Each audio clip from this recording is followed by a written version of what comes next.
Hello दोस्तों, मेरा नाम है आलोक और ये कहानी है किराए का बंद दरवाज़ा। राजेश नाम के एक लड़के को शहर में एक जॉब मिली थी और नौकरी मिलने के बाद वो डिसाइड करता है कि वो एक किराए का रूम लेगा रहने के लिए।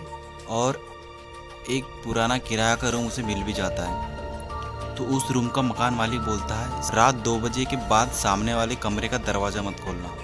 मतलब हम कहीं किराया का रूम लेते तो आमने सामने रूम रहता है ना, तो वैसा एक उसके रूम के सामने एक रूम था। तो रूम मालिक बोलता है कि वहाँ के रूम का दरवाज़ा मत खोलना। राजेश हंसकर बात टाल देता है। पहली रात 2 बजे उसके रूम के बाहर एक आवाज़ आती है, ठक ठक ठक करके। सामने वाले कमरे से एक लड़की की धीमी आवाज़ आती है, भैया दरवाज़ा खोल दो, मुझे बाहर निकलना है। राजेश डरता है लेकिन दरवाज़ा नहीं खोलता। दूसरी रात आवाज़ फिर आती है। इस बार लड़की रो रही होती है और बोलती है, उन्होंने मुझे बंद कर दिया है, प्लीज़ दरवाज़ा खोल दो। राजेश डर जाता है। सुबह राजेश मकान मालिक से पूछता है तो मकान मालिक गुस्से में कहता है, उधर कोई नहीं रहता, उधर ध्यान मत दो, आप चुपचाप अपने रूम में रहो बस। राजेश जाकर देखता है कमरे पर बड़ा ताला लगा था जिस पर धूल भी जमी थी। तीसरी रात होती है। इस रात दरवाज़ा जोर जोर से हिलने लगता है। फिर आवाज़ बदल जाती है, राजेश मैं तुम्हारी माँ हूँ, दरवाज़ा खोलो। राजेश के पैरों तले ज़मीन खिसक जाती है।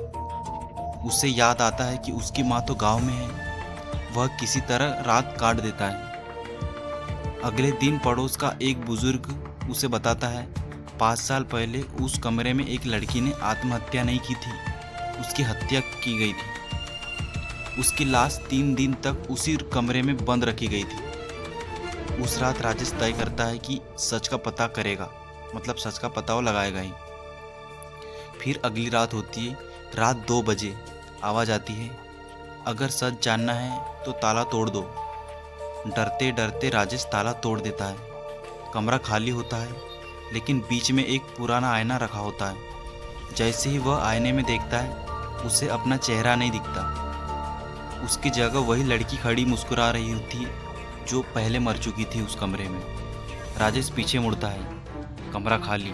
फिर आईने में देखता है, इस बार लड़की उसके बिल्कुल पीछे खड़ी होती है। वह पलटकर भागना चाहता है लेकिन दरवाज़ा अपने आप बंद हो जाता है। बाहर से मकान मालिक की आवाज़ आती है, एक और मिल गया। फिर अगली सुबह होती है। सुबह पुलिस आती है। कमरा अंदर से बंद होता है। जब दरवाज़ा तोड़ा जाता है पुलिस के द्वारा, कमरे में कोई नहीं होता, सिर्फ वही पुराना आईना होता है। और उसमें एक नहीं, इस बार 2 परछाई दिखाई देती है। एक लड़की की जो पहले मर चुकी थी और दूसरा राजेश जो अभी पिछली रात ही मरा था।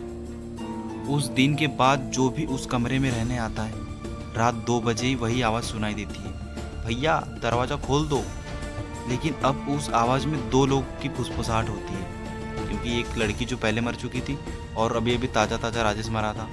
तो 2 लोग हो गए ना, तो उन दोनों लोगों की फुसफुसाहट उसी कमरे से बाहर आती है। तो यदि आप किसी किराए के रूम में रह रहे हो तो प्लीज़ थोड़ा संभल कर और जांच पड़ताल कर रहे हैं। स्टोरी अच्छी लगी हो तो लाइक ज़रूर करें। धन्यवाद।